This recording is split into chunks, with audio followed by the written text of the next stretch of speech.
In other words, everybody's celebrating on the new moon. Well, the king has a big dinner.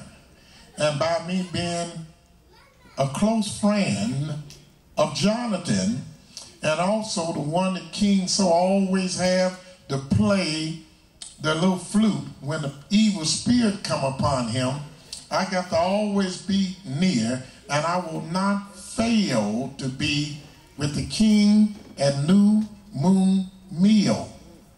But let me go. But let me go. That I may hide myself. I'm trying to hide from a king because I know he want to do something mischievous to me. So let me go and hide myself in the field. In the field. Until the third day. Until the third day. In verse 6, if thy father and all miss me. If he miss me. Then say. Tell him.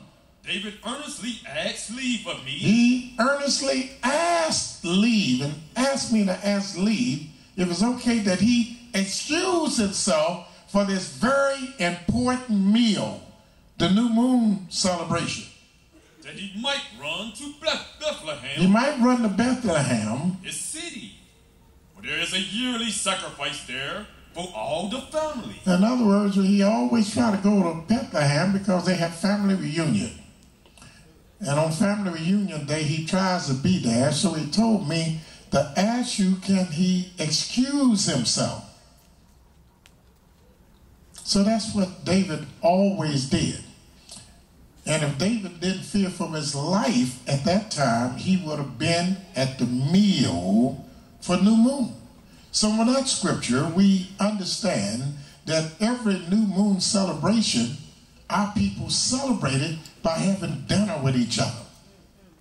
The singles, the married people, all of them came and jigabooed together and laughed and talked and ate and conversated with each other. That was a time for them to conversate. There wasn't no restrictions that you got to do this, you can't do that, you can't do this work, because it was not a Sabbath. There's a difference between a Sabbath and a new moon. So we were loose. We could feel good. We didn't have enough food. We go out and buy some more food, and we bring it in and eat and celebrate and talk and jive around with each other, because this was a new moon celebration. This is how David kept the new moon celebration. But how did the beautiful Shunammite woman, how does she keep it? Let's go to the book of Kings, 2 Kings, the 4th chapter. Let's see how the Shunammite. Now let me tell you, this woman was a great woman. She seen a great prophet. Elijah always come. And every time he comes, she said, he don't have to go to no hotel to sleep outside. I'm going to make him a little room in my house. And that little room is going to be for the prophet. And every time he come into town, he can stay at my house and eat my food. Because I'm going to take care of him, because he is the anointed of Yahweh. That's right. And so not only did she invite him into her home, she had a room built just for this prophet. But it so happened that one day her little son stopped breathing. And she was very greatly distressed with anxiety and tears and sorrow. And she told her husband to go and get the man of Elohim. Go fetch him. And let's read what happened starting at the 22nd verse. We're going to read verse 22 and 23. And she called unto her husband. She called to her husband.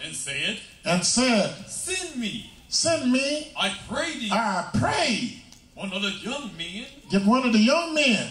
And one of the asses. And get me one of the asses. That I may run to the man of Elohim. That I may run to the man of Elohim. And come again. Verse 23. And he said. And the husband said unto her. Wherefore wilt thou go to him today? Why are you running to this man today? It is neither new moon. It's neither new moon Nor Sabbath. Nor a Sabbath. And she said, it shall be well. It's going to be well. Just do what I said. It's new moon nor the Sabbath. In other words, we find from the example of the Shunammite that every Sabbath and every new moon, she had a man of Elohim, a priest or prophet there in their township to teach them about the Most High. And her husband was a little perplexed because he didn't understand why did she want him now. Since it wasn't a new moon or a Sabbath, why you got to hurry and fetch him? He'll be back on the Sabbath day. And we learned through that story that our people did what on the new moon day? They studied the scriptures. So we got two examples. They ate together, they celebrated together, and they studied scriptures on the new moon. But we didn't see any restrictions. And do we go to the book of Amos? Let's go to Amos.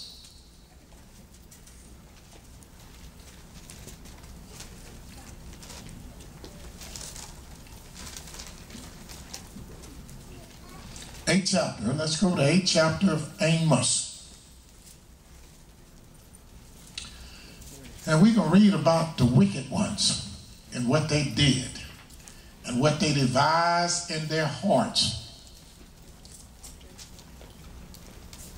on that great new moon occasion. Because everybody was here that feared Yah and trembled at his word that could make it. Brother Terry wasn't able to, Brother Tobias, he had to run home and see about his wife. She was sick that day. Thought that was very commendable. But he came all the way to class and left some lemonade just for the people here can have some victuals and something to drink. Then he ran back home to be with his beloved wife and to take care of her.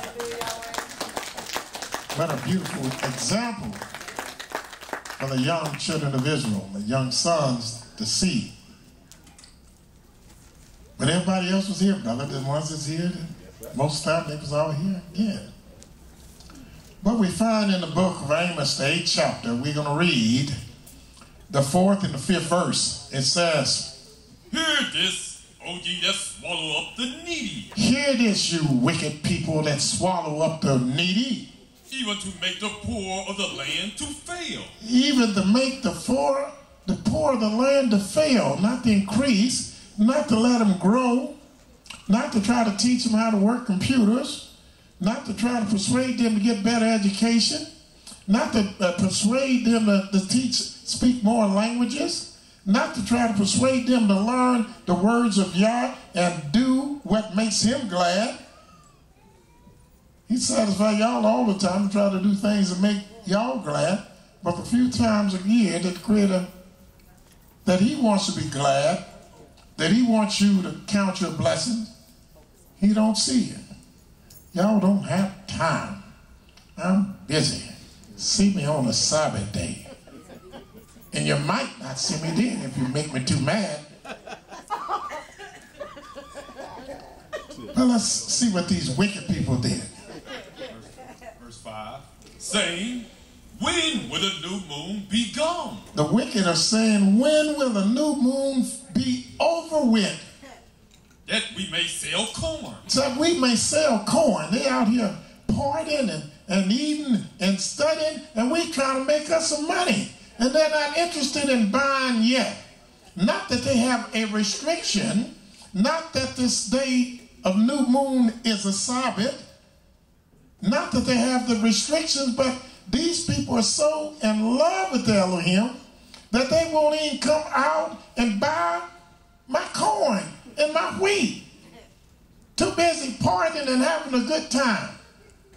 The only holy day there's no restrictions. Only holy day you can just come and eat and talk and celebrate and rejoice with Yahweh. And you won't come. You won't come. You don't have time.